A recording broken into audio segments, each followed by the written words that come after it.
আহা বেচারা লোকটা খুব গরিব, এই লোকটার জীবনে শুধু সমস্যা আর সমস্যা। আর ধনীদের দেখে আমরা মুগ্ধ হই।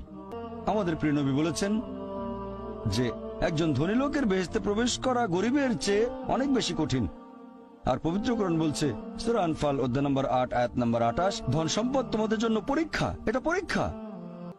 আমরা বোকা তাই এভাবে চিন্তা করি যে এই লোকটার অনেক টাকা, আল্লাহ অনেক রহমত দিয়েছেন, এটা একটা পরীক্ষা।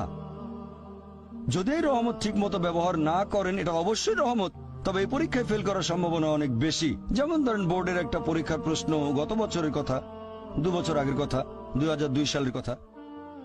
সেবারের প্রশ্ন খুব কঠিন ছিল, বেশিরভাগ ছাত্রছাত্রী উত্তর দিতে পারেনি।